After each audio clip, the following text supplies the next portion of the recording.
নমস্কার বন্ধুরা, আমি সঞ্জু। প্রত্যেক দিনের মতন আজকেও দুর্দান্ত একটা রেসিপি নিয়ে চলে এসেছি। আশা করি তোমাদের ভালো লাগবে। আজকের রেসিপি পুর ভরার ঝামেলা ছাড়াই কড়াইশুঁটির পরোটা। তার জন্য দেখো একটা মিক্সিং পট নিয়ে নিয়েছি, আর তার মধ্যে দিয়ে দিয়েছি 1 বাটি মটরশুঁটি, দিয়ে দিলাম 3টে কাঁচা লঙ্কা আর 1.5 কোয়া মতন আদা, আর দিয়ে দিচ্ছি ধনে পাতা, টাটকা ধনে পাতা। তোমরা ধনে পাতা ছাড়াও করতে পারো, বাট ধনে পাতাটা দিয়ে করলে দারুণ একটা ফ্লেভার আসবে, আর খেতে তো অবশ্যই ভালো লাগবে। এবারে অল্প একটু জল দিয়ে এটার একটা মিহি পেস্ট করে নেব। দেখো, আমি একটা মিহি পেস্ট করে নিয়েছি। এবারে এর মধ্যে দিয়ে দিচ্ছি 1 বাটি আটা, আর দিয়ে দেব 1 বাটি ময়দা। আমি আটা ময়দা মিশিয়ে করছি, তোমরা কিন্তু শুধু আটা বা শুধু ময়দা দিয়েও করতে পারো। এবারে দিয়ে দিচ্ছি স্বাদ মতো নুন, দিয়ে দিলাম অল্প একটু চিনি, দিয়ে দিচ্ছি অল্প একটু জোয়ানটা এভাবে একটু রগড়ে দিলে ফ্লেভারটা ভালো আসবে। এবারে আমি এই মটরশুঁটি মাখাটা দিয়ে এটাকে ভালো করে মেখে নেব, আটা ময়দাটাকে একদম সফট একটা ডো তৈরি করে নেব।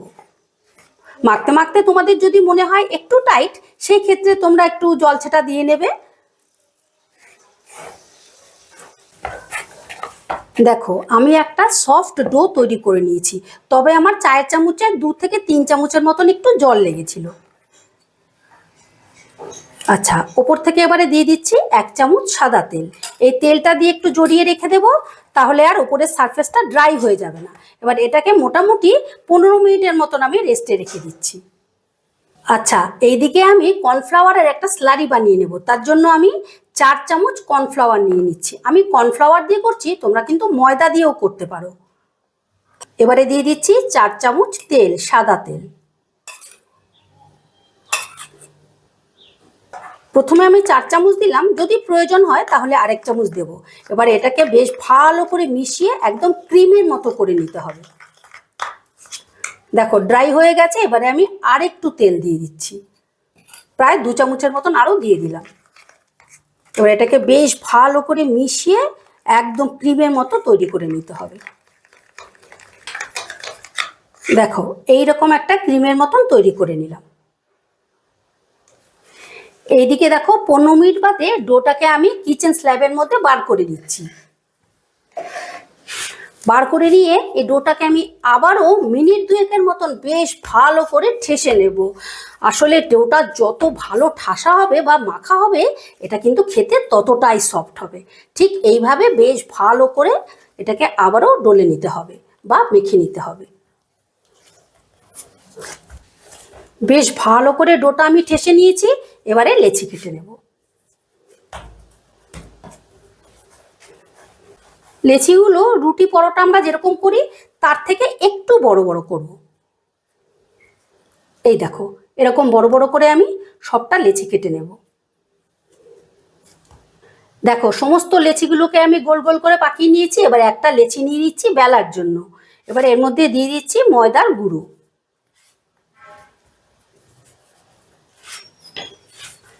এবার লেচিটাকে একটা বড় রুটির মতন করে বেলে নেব, মানে যতটা সম্ভব পাতলা করে নিতে হবে। তোমরা একটু লক্ষ্য রাখো, তাহলেই বুঝতে পারবে ঠিক কিভাবে বেলছি, মানে কতটা পাতলা করে বেলছি।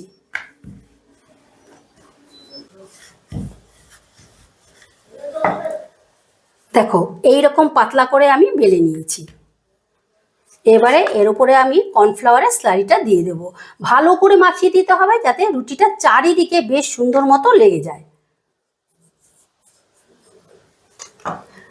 স্লারিটা ছড়িয়ে দিয়ে এবার ওপর থেকে দিয়ে দিচ্ছি ময়দার ডাস্ট। ময়দার ডাস্টটা দিয়ে এবারে এই পোর্শনটাকে এইভাবে ভাঁজ করে দিলাম। এবারে আবারও আমি খানিকটা স্লারি দিয়ে দিচ্ছি, আবারও দিয়ে দিচ্ছি ময়দার ডাস্ট। এবারে এই পোর্শনটাও আমি ঠিক এইভাবে ভাঁজ করে দিচ্ছি। এবারে আবারও এর উপর দিয়ে দিতে হবে স্লারিটা, মানে প্রত্যেকটা লেয়ারেই স্লারি আর ময়দার ডাস্টটা দিয়ে দিতে হবে। দিয়ে এই পোর্শনটা এইভাবে ভাঁজ করে দিয়ে এই পোর্শনটা এইভাবে চাপিয়ে দিতে হবে। এই দেখো, এইভাবে রেডি করে নেব। আর প্রত্যেকটাই একই প্রসেসে আমি রেডি করে নিচ্ছি। দেখো সমস্ত লেচিগুলো আমি স্লারি লাগিয়ে রেডি করে নিয়েছি। এবার দুটো লেচিকে আমি বার করে নিচ্ছি বেলার জন্য, আর বাকিগুলোকে আমি ঢাকা দিয়ে দিচ্ছি যাতে সারফেসটা, উপরের সারফেসটা ড্রাই না হয়ে যায়। এবার একটা নিয়ে নিলাম, অল্প একটু ময়দার ডাস্ট দিয়ে দিলাম।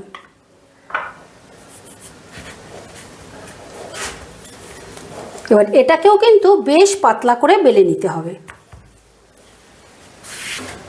পুর ভরে করতে গেলে অনেক সময় হয় না যে ফেটে যায়, বেলা যায় না, ঠিকঠাক প্রপারলি হয় না, কিন্তু এইভাবে তৈরি করলে খেতেও ভালো আর বেলার সময় ফেটে যাওয়ার কোনো সম্ভাবনাও থাকে না। আর এই লেয়ার দেওয়াতে অনেক লেয়ার হবে, দারুণ টেস্টি হয় আর সফট হবে। দেখো এই রকম পাতলা করে আমি বেলে নিলাম। এবার এটাকে সাইডে সরিয়ে রেখে আরেকটা আমি বেলে নিচ্ছি। দেখো প্রথমে আমি এই দুটো বেলে নিলাম, এবার এই দুটোকে আগে আমি ভেজে নেব।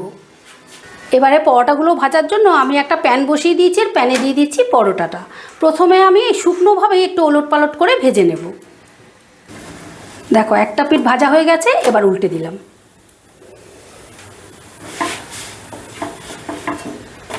দুটো পিঠই আমি শুকনোভাবে উল্টে পাল্টে ভেজে নিলাম। এবারে দিয়ে দিচ্ছি তেল।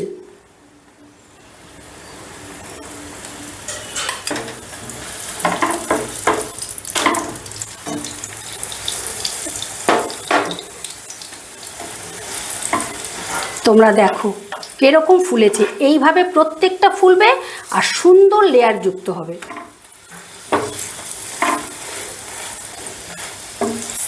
আর গ্যাসের আঁচটা কিন্তু অবশ্যই বাড়িয়ে রাখবে, প্রথমে বাড়িয়ে গরম করে নেবে প্যানটাকে, তারপরে মিডিয়ামে রেখে ভাজবে। যদি তোমরা লো করে ভাজো না তাহলে কিন্তু একটাও ফুলবে না। দেখো বেশ লাল লাল করে ভেজে নিলাম, এবারে আমি তুলে ফেলছি। এবারে দেখো আরেকটা পরোটাও দিয়ে দিচ্ছি। এটাও ঠিক একই প্রসেসে ভাজবো, আর এটা ভাজা হয়ে গেলে বাকি লেচিগুলো ঠিক আমি একই প্রসেসে ভেজে নেব। দেখো সমস্ত পরোটাগুলো ভেজে নিয়েছি, এবার তোমাদেরকে আমি একটা ছিঁড়েও দেখাচ্ছি। এই দেখো কতটা সফট হয়েছে আর কতটা লেয়ার যুক্ত হয়েছে সেটাই তোমাদের দেখাচ্ছি। এই দেখো, এই দেখো, ঠিক এই প্রসেসে একবার তৈরি করবে, খেতে যেমন টেস্টি সেরকম সফট। তারপর আমাকে কমেন্ট করে জানিও যে পরোটাগুলো খেতে কিরকম ছিল। আশা করি রেসিপিটা তোমাদের ভালো লেগেছে, আর ভালো লাগলে অবশ্যই একটা কমেন্ট করে জানিও, আর আমার চ্যানেলটা সাবস্ক্রাইব করতে ভুলো না যেন। আবার দেখা হচ্ছে নতুন কোনো ভিডিওতে। ঠিক আছে, টাটা।